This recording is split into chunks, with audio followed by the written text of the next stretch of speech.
Okay, so let's take a bit of a brief moment here to talk about a few more of these characters here. This is Jen Psaki. She's the spokesperson for the State Department. She gets, or was at the time, and had been for some time, she got a lot of pushback. Some of it um,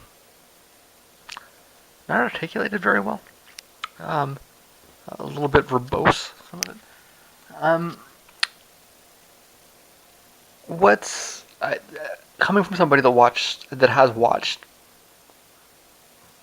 possibly hundreds. I wasn't counting, but considering that, yeah, no, I'd say it's likely that I'm in the hundreds um, of these press briefings. What do I have to say about this individual and how she conducts her job? I actually think that this is a very hard job for her, because she's not a foreign policy person. She's not a wonk of any sort. I don't even think it's a secondary or even a tertiary interest of hers. Um, she's a public relations expert.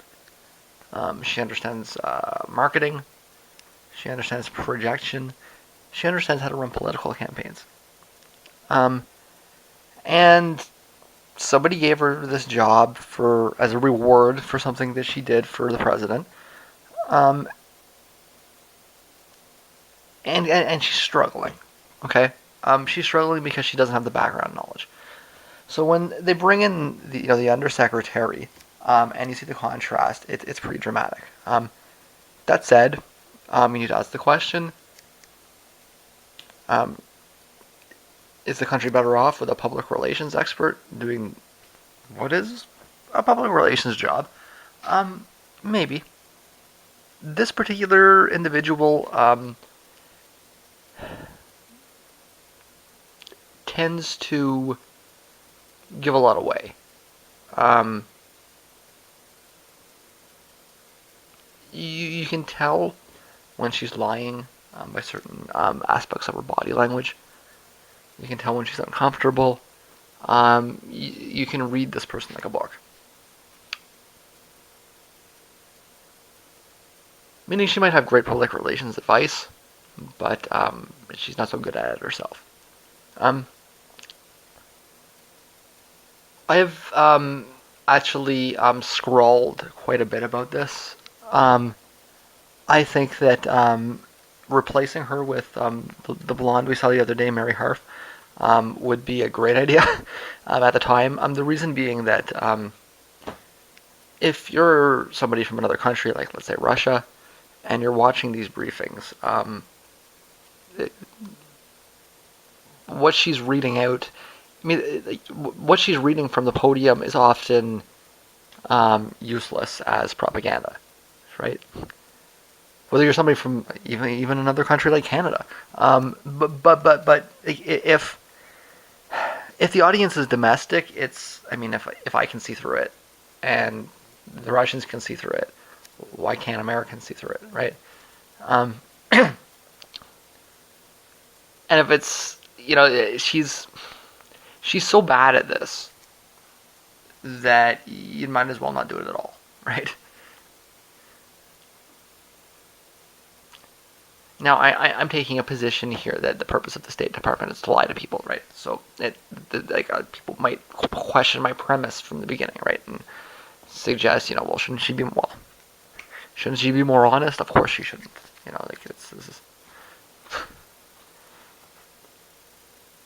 She's there to deflect. She's there to blame. She's there to, distract, to deflect. That's what she does, right? So, there has to be somebody in this role that has the ability to confuse people, to tell a lie convincingly, and she's really bad at it. I'm sorry.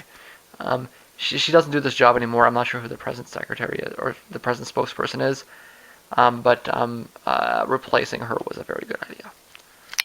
And sorry, I don't really think that she should have ever really been considered for the position in the first place. certainly the PR side of her experience is important. And anybody doing this job has to have that background or something like that background. But one should not forget that her job is to act as a spokesman for the State Department, and it's the State Department part that's more important than the spokesperson part, right? Um, and I think that she almost acts as a case study, for who not to appoint, right?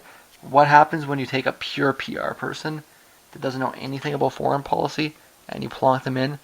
Um, you end up with somebody who is in over their head, and is just unable to convincingly lie to you because she doesn't know the truth, right? Um, you could make the argument that somebody can lie to you. It's better to put somebody in this position that doesn't know what's happening, because then they can't really lie, right? Except that when in that situation, the person is constantly trying to appear more credible than they are. Um, Whereas if you bring Mary Harfin, who does know what's going on, um, her lying is more effective, because she knows what the real answers are, right? And so she can tailor her lie in such a way that is more convincing. With somebody like this, they might accidentally contradict themselves because they don't really know all the details. They might say things in such a way that leaves open possibilities that, just loose ends, right? And then when they get caught, they get nervous and they break down, right? So you want a policy wonk here. The flip side of that is that there are situations where the individual is going to be asked not to lie, or wants to not lie, right? When you do get states, spokespeople for the Russians or spokespeople for the Chinese, and you want to level with them, you want to give them accurate information, because that's the other side of it, right? I've seen briefings where it's how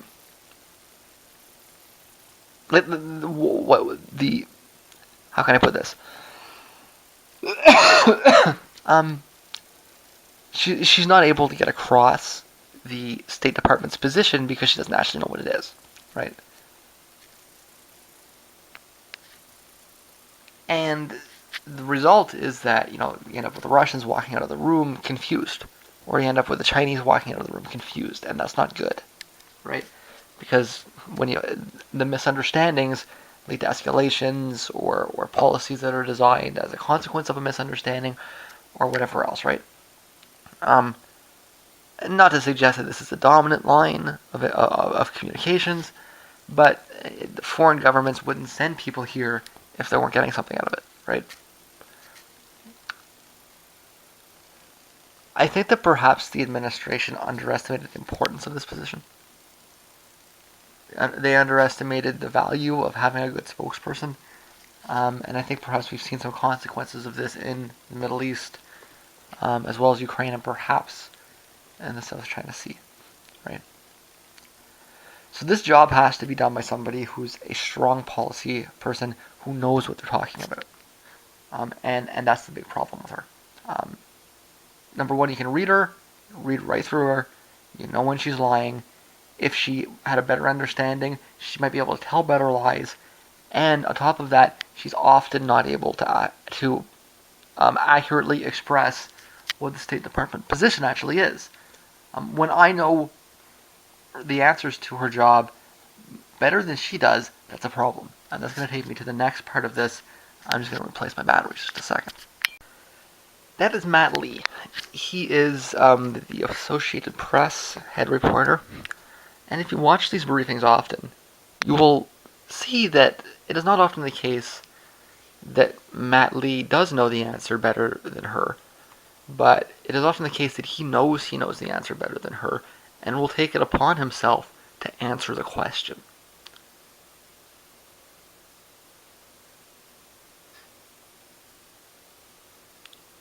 He's a reporter, but he's often answering the question for the room. And is she going to repeat it?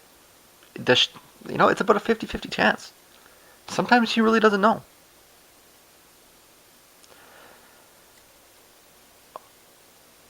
Now, that kind of leads into something else I want to say about this guy. Um, exactly who he works for is not clear to me. Um, CIA, maybe, I don't know. He's on somebody's payroll, somebody friendly's payroll. Not only is it the case that he often answers questions for her, but he often seems to be prompting her. They get into kind of long exchanges, and it's often the case that it seems like that he's um, uh, through the exchange he is almost briefing her, and she often takes on. It often seems like she's learning things from him in the process. Now, this could be just an example of just ridiculous. It could just be so. How can I put this? The apparent surreal nature of the exchanges could just be a consequence of the reality that she's not a foreign policy person and he is, right? It could be completely innocent. I don't think so, and I don't think so because of the nature of the questions that he asks. Um, he will often, I mean, when something controversial comes up, he'll take up half the briefing asking pointless questions, um, which reduces the briefing to kind of a drama, kind of a courtroom drama, right? But it seems like his primary purpose, his main job, is to waste time, right? So he goes in there and he just wastes everyone's time with stupid questions, often questions that are coming from ridiculous vantage points, like really, really pro-Israel opinions, for example, or he'll go into conspiracy theories. Anything he can do to prevent the real journalists behind him from asking real questions during the, I believe it's an hour that they have allocated to go through this.